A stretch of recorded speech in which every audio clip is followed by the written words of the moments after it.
বৃন্দাবনপুর গ্রামে থাকত হরিচরণ নামের এক ব্যক্তি। সে ছিল খুব চতুর ও ধূর্ত। নিজের লাভের জন্য সে সবসময় অন্যকে ঠকানোর নানা ফন্দি আঁটত। একদিন সে শুনল পাশের গ্রামের ধনী ব্যবসায়ী রামলাল তার জমির নিচে গুপ্তধন পেয়েছে। হরিচরণ ভাবল, আমি যদি কোনোভাবে রামলালকে বোকা বানাতে পারি, তাহলে আমি তার সব ধন সম্পদ হাতিয়ে নিতে পারব।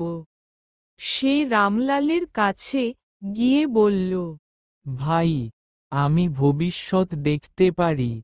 তোমার জমিতে আরও অনেক গুপ্তধন আছে, কিন্তু সেটি তোলার জন্য বিশেষ এক পুজো করতে হবে। আমি যদি সেই পুজো করি, তাহলে তোমার আরও অনেক সম্পদ বাড়বে। রামলাল সহজ সরল মানুষ, তাই সে বিশ্বাস করে ফেলল।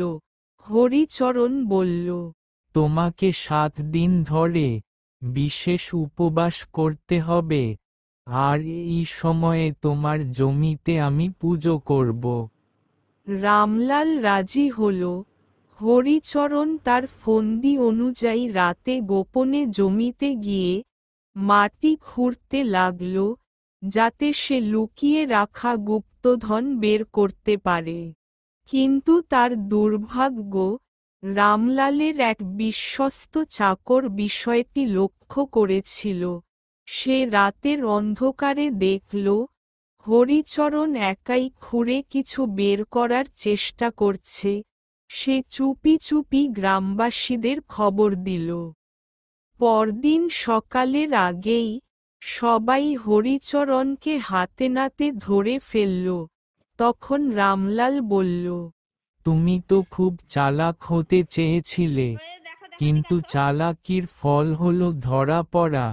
একেই বলে অতি চালাকের গলায় দড়ি।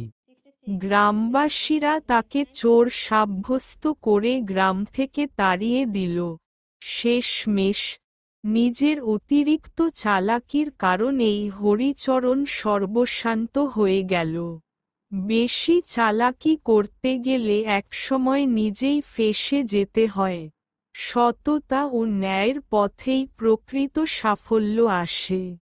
বন্ধুরা, আমি হরিচরণ বলছি। আমাদের গল্পটি যদি ভালো লাগে, তাহলে চ্যানেলটিকে লাইক, কমেন্ট, শেয়ার, সাবস্ক্রাইব করুন আর আমাদের পাশে থাকুন।